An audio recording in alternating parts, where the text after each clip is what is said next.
राधे दोस्तों, जय श्री कृष्ण। तो आइए श्रवण करते हैं धर्मराज जी की कथा।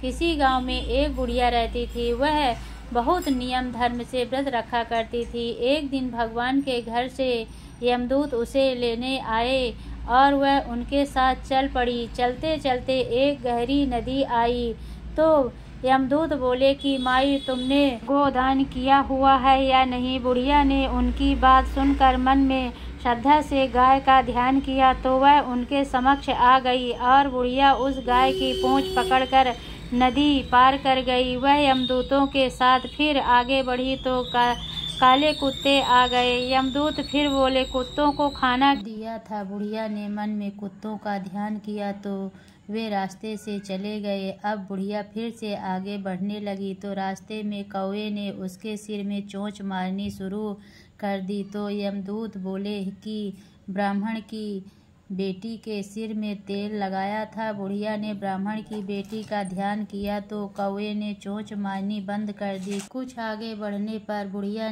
के पैर में कांटे चुभने लगे तो यमदूत बोले कि खड़ाऊ आदि दान की है। बुढ़िया ने उनका ध्यान किया तो खड़ाऊ उनके पैरों में आ गए।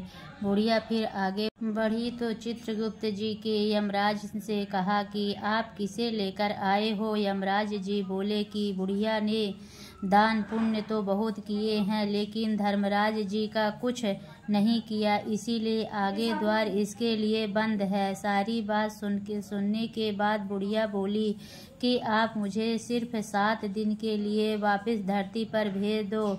मैं धर्मराज जी का व्रत और उद्यापन करके वापस आ जाऊंगी। बुढ़िया माई वापस धरती पर अपने गांव आ गई और गांव वालों ने उसे भूतनी समझकर अपने दरवाजे बंद कर दिए। वह जब अपने घर गई तो उसके बेटे बहू भी दरवाजे बंद कर के बैठ गए। बुढ़िया ने कहा कि मैं भूतनी नहीं हूँ, मैं तो धर्मराज जी की आज्ञा से वापस धरती पर 7 दिन के लिए आई हूँ। इन 7 दिनों में मैं धर्मराज जी का व्रत और उद्यापन करूंगी जिससे मुझे परलोक में जगह मिलेगी। बुढ़िया की बातों से आश्चर्यचकित होकर बहू बेटे उसके लिए पूजा की सारी सामग्री एकत्रित करते हैं, लेकिन जब बुढ़िया कहानी कहती है तब वह हुंकारा नहीं भरते, जिससे बुढ़िया फिर अपनी पड़ोसन को कहानी सुनाती है और वह हुंकारा भरती है। 7 दिन की पूजा व्रत व उद्यापन के बाद धर्मराज जी बुढ़िया को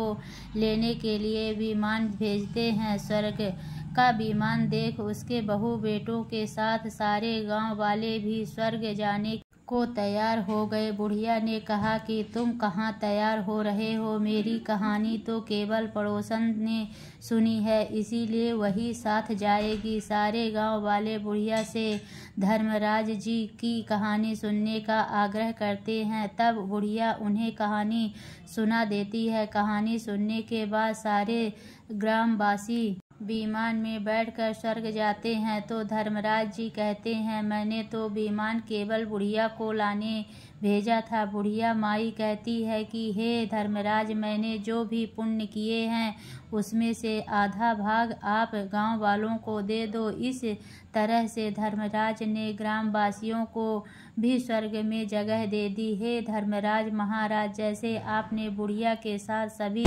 गांव वालों को भी स्वर्ग के साथ सभी गांव वालों को भी स्वर्ग में जगह दी, उस तरह से हमें भी देना। कहानी सुनकर हुंकार भरने वाले को भी और कहानी कहने वाले को भी जगह देना। धर्मराज महाराज जी की जय। यमराज महाराज की जय हो।